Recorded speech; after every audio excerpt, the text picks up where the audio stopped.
that do the infectious disease. And I'm not sure if they really knew what they were working with. The Centers for Disease Control and Prevention says the rare form of flesh-eating bacteria, necrotizing fasciitis, is often misdiagnosed. The CDC sees an average of 1,200 cases a year, but says that is a low estimate. For Barnes, it doesn't matter what she has. She says the doctors saved her life, and she wants to warn others. You're not overreacting. You're saving your life. In Sarasota County, Michael Paluska, ABC Action News. Meanwhile, we have new video of a 12-year-old girl recovering from necrotizing fasciitis after a trip to Destin. Many of you have been following Kylie Parker's case. Just yesterday, she took her first step since contracting that bacteria at the beginning of June.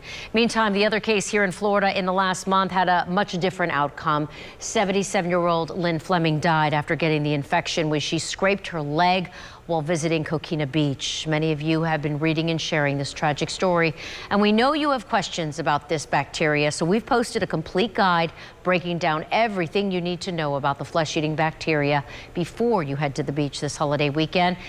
Just go to our website, abcactionnews.com, and click on the news links section. Turning now to that all-important fourth forecast. Fireworks shows all over the Bay Area in less than 24 hours from now. And Shay, the question tonight, will the skies be lit up with lightning or fireworks?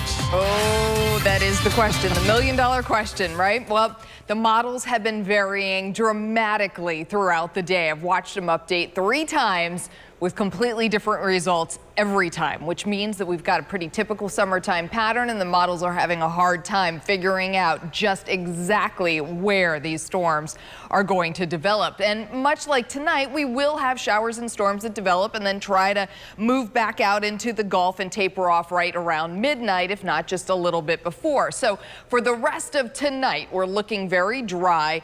Very early tomorrow morning, there's a slight chance we could see a shower or storm developing before noon, but the majority of the rain and storms will occur after noon tomorrow and through the evening. Again, it is going to be hit or miss, so hard to say exactly where they're going to set up, but I will show you the latest model run and where they are expected, at least for now, to set up. And right now, the news is looking pretty good, so fingers crossed. I'll have more on that coming up in just a bit. All right, thank you, Shay. We'll check back. Organizers are now racing to push the finishing touches on Tampa's first Boom by the Bay fireworks show. There will be 4 different fireworks shows stretching 2.5 miles. And we got a behind-the-scenes look today as city workers finish decorating, building stages, and putting up all the barricades. As for those fireworks, it will be a 20-minute show starting at 9 o'clock. There's about a 2 to 3 day prep in advance, getting everything set and ready in those barges. Everything is set off-site, and then once it comes in, everything is set and ready to go. And organizers are encouraging everyone to take advantage of the free shuttle, bus, and streetcar services. And don't forget to text the word BOOM to the number on your screen right there, 888-777, for safety and traffic information during the event. Also, if you're not in the Tampa area, you can check out the full list of the biggest fireworks displays happening tomorrow. Just head to our website, abcactionnews.com, and also on our free mobile app. Next here tonight, the update on the search for this suspected killer. There is now a $5,000 reward out for information on the whereabouts and the location of Irving Zuniga. He's wanted for the murder of 18-year-old Jesus Molina. Molina's body was found dumped on the side of the road in Palmetto over the weekend. Call Crime Stoppers if you know anything. A Weeki Wachee woman accused of pulling out a shotgun on 8 children because she thought they were being too loud. Hernando County deputies arresting Melinda French. Deputies say that children and their families were having a cookout and the kids were swimming in the Weeki Wachee Canal. They say French came out on her back porch, pointed the shotgun at those children, saying, quote, "I am going to shoot you." The story that made national headlines of a local woman arrested for turning in her estranged husband's guns was really not the full story. The state attorney now saying late today most of it actually was false. ABC Action News reporter Nicole Gregg explains.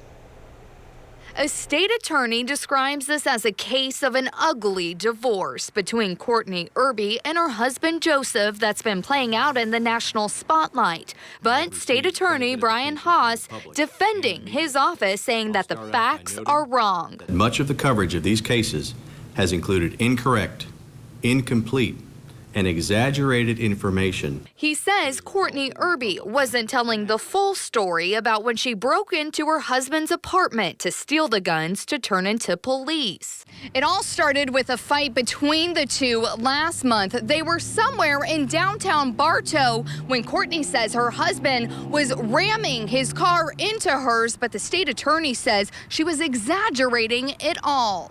There is no evidence to suggest that Mr. Irby tried to kill Mrs. Irby. Authorities taking Joseph to jail. While he was there, Courtney broke into his apartment, took 2 guns, a GoPro, some other high-end things to allegedly pawn them to make money.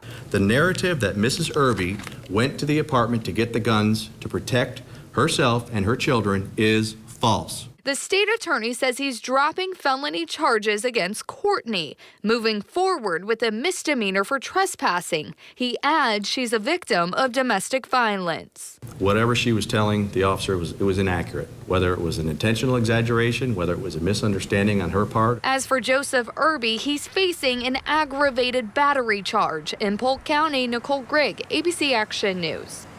And while the state attorney says the claims in this case were exaggerated, we here at ABC Action News know domestic violence is an issue that impacts many families everywhere. One resource that can help if you or someone you know is in a DV situation is the statewide domestic violence hotline. You see it right there, 1-800-500-1119. Experts are always standing by 24 hours a day, 7 days a week.